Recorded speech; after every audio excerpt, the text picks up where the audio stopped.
വളരെയധികം സന്തോഷത്തോടെയാണ് ഞാൻ നിങ്ങളുടെ മുമ്പിൽ നിൽക്കുക. കാരണം വലിയ ഒരു സംരംഭത്തിൻ്റെ ചെറിയ ഒരു തുടക്കം ഇവിടെ ആരംഭിക്കുകയാണ്.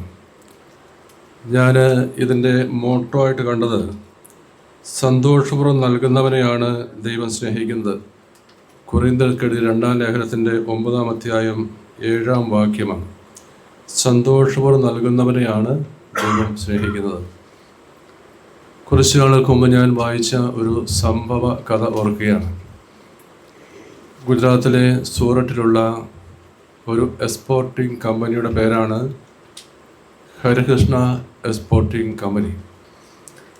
അതിൻ്റെ ഉടമസ്ഥൻ എന്ന് പറയുന്നത് സൗജി ഭായ് തൊളോഖിയ എന്ന് പറയുന്ന ഒരു വ്യക്തിയാണ്. കൂട്ടുകാരും സ്നേഹിതരുമൊക്കെ അദ്ദേഹത്തെ കാക്ക എന്നാണ് വിളിക്കുക. കാക്ക എന്ന് വിളിക്കുന്നതിന് കാരണം എന്താണെന്ന് എനിക്കറിയാൻ പാടില്ല, പക്ഷെ അങ്ങനെ വിളിക്കുന്നു. അദ്ദേഹത്തിൻ്റെ പ്രത്യേകത എന്ന് പറയുന്നത് അദ്ദേഹത്തിൻ്റെ വിദ്യാഭ്യാസം വെറും 4-ാം ക്ലാസ് വരെയുള്ളൂ. 13 വയസ്സുള്ളപ്പോൾ അദ്ദേഹം വിദ്യാഭ്യാസം അവസാനിപ്പിച്ചതാണ്. അതിനുശേഷം അദ്ദേഹത്തിൻ്റെ ഒരു അങ്കിളിൻ്റെ കൂടെ അദ്ദേഹം ഡയമണ്ടിൻ്റെ കമ്പനിയിൽ അദ്ദേഹം ജോലി ചെയ്യുവാനായിട്ട് കയറുകയാണ്. പിന്നീട് അവിടുന്ന് അദ്ദേഹം ആരംഭിക്കുകയാണ്. 1992 അദ്ദേഹം സ്വന്തമായിട്ടുള്ള ഒരു പ്ലാറ്റിനം കമ്പനി ആരംഭിക്കുകയാണ്. അത് 2014 ആയപ്പോഴേക്കും ഏതാണ്ട് 9000-ത്തിലധികം ആളുകൾ ജോലി ചെയ്യുന്ന ഒരു വലിയ പ്രസ്ഥാനമായിട്ട് വളരുകയാണ്. എന്ന് മാത്രമല്ല, അദ്ദേഹം 2016 നടന്ന ദീപാവലിയുടെ അവസരത്തിൽ 500ഓളം വരുന്ന അദ്ദേഹത്തിൻ്റെ 500 ജോലിക്കാർക്കായിട്ട് അദ്ദേഹം കുറേ പേർക്ക് സ്വർണം, കുറേ പേർക്ക് വീടുകൾ, മറ്റു കുറേ പേർക്ക് പുതിയ കാറുകൾ, ഇതൊക്കെയാണ് അദ്ദേഹം സമ്മാനമായിട്ട് കൊടുത്തത്. ഇത് എല്ലാ വർഷവും കുറേ പേർക്ക് അദ്ദേഹം കൊടുക്കാറുണ്ട്. അപ്പോൾ അദ്ദേഹത്തോട് ചോദിച്ചു, എന്തുകൊണ്ടാണ് ഇങ്ങനെ ചെയ്യുന്നത് അല്ലെങ്കിൽ ചെയ്യാൻ സാധിക്കുന്നത്? അതിന് അദ്ദേഹം പറഞ്ഞ മറുപടി ഇതാണ്: എൻ്റെ സമ്പത്തെന്ന് പറയുന്നത് ഇതിൽ ജോലി ചെയ്യുന്ന ആളുകളാണ്. അവർ ജോലി ചെയ്യുന്നതുകൊണ്ടാണ് എനിക്കിതൊരു വലിയ പ്രസ്ഥാനമാക്കി വളർത്താനായിട്ട് സാധിക്കുന്നത്. അതുകൊണ്ട് ഞാൻ സന്തോഷം അനുഭവിക്കുന്നത് ഇവർ കൊടുക്കുമ്പോഴാണ്. ഇവിടെ പറയുന്ന വാക്യം തന്നെയാണ്, സന്തോഷപൂർവ്വം നൽകുന്നവനെയാണ് ദൈവം സ്നേഹിക്കുന്നത്. അപ്പം അതുകൊണ്ട് അദ്ദേഹം തനിക്ക് കിട്ടുന്നത് മറ്റുള്ളവർക്ക് വേണ്ടി കൊടുക്കാൻ തയ്യാറാകുന്നതനുസരിച്ച് അദ്ദേഹത്തിൻ്റെ ഈ പ്രസ്ഥാനം വളർന്നുകൊണ്ടേയിരിക്കുകയാണ്.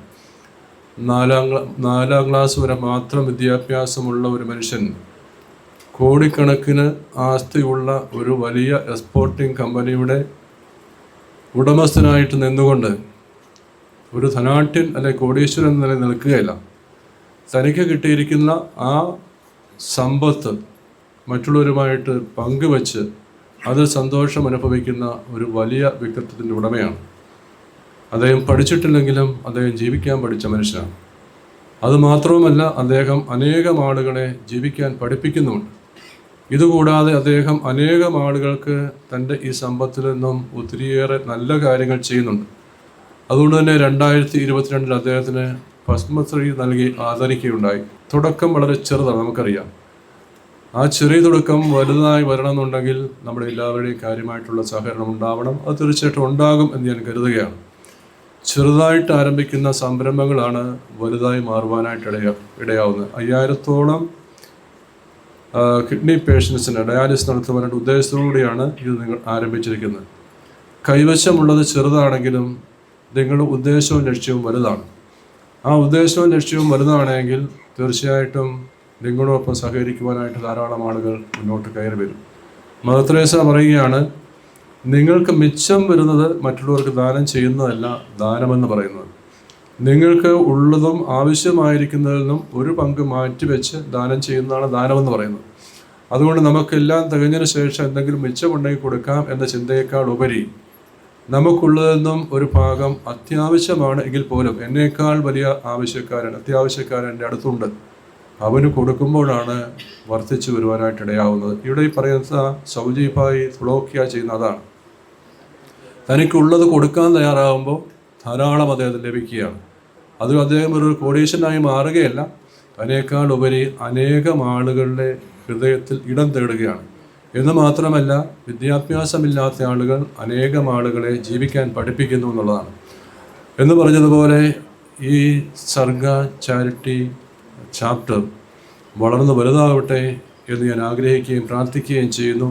ഇതിന് നേതൃത്വം നൽകുന്ന എല്ലാവരെയും, സർഗക്ഷേത്രയുടെ രക്ഷാധികാരിയായ തോമസ് കല്ലുകുളമച്ചനെയും സർഗക്ഷേത്ര ഡയറക്ടറായ ബഹുമാനപ്പെട്ട അലക്സ് പ്രായക്കുളമച്ചൻ, അതുപോലെ തന്നെ അദ്ദേഹത്തോടൊപ്പം സഹകരിച്ച് പ്രവർത്തിക്കുന്ന ഇവിടെ വന്നിരിക്കുന്ന എല്ലാവരും സർഗക്ഷേത്രയുടെ കീഴിൽ സാംസ്കാരിക രംഗത്തും ഇതുപോലെയുള്ള ചാരിറ്റിയുടെ പ്രവർത്തന രംഗത്തും ഒരുപാട് കാര്യങ്ങൾ ചെയ്തുകൊണ്ടിരിക്കുന്നവരാണ്. അതിനോട് നിങ്ങളെല്ലാവരും കാര്യമായിട്ട് സഹകരിക്കുന്നു. നിങ്ങളുടെ സമയവും ആരോഗ്യവും പണവും ഒക്കെ അതിനുവേണ്ടി ചെലവഴിക്കുന്നു. അത് നിങ്ങളുടെ ജീവിതത്തിലും ഈ സമൂഹത്തിലും ചങ്ങനാശ്ശേരി ഏരിയയിലുമൊക്കെയുള്ള ആളുകൾക്ക് ധാരാളമായിട്ടുള്ള അനുഗ്രഹങ്ങളും കൃപകളും ലഭിക്കുവാനായിട്ടുള്ള ഒരു അവസരമായി മാറുകയും ചെയ്യും. അതിനിടയാവട്ടെ എന്ന് ആശംസിക്കുകയും പ്രാർത്ഥിക്കുകയും ചെയ്യുന്നതുകൊണ്ട് നിങ്ങൾക്ക് എല്ലാവിധ വിജയങ്ങളും ഭാവങ്ങളും ആശംസിച്ചുകൊണ്ട് നിർത്തുന്നു. നന്ദി, നമസ്കാരം.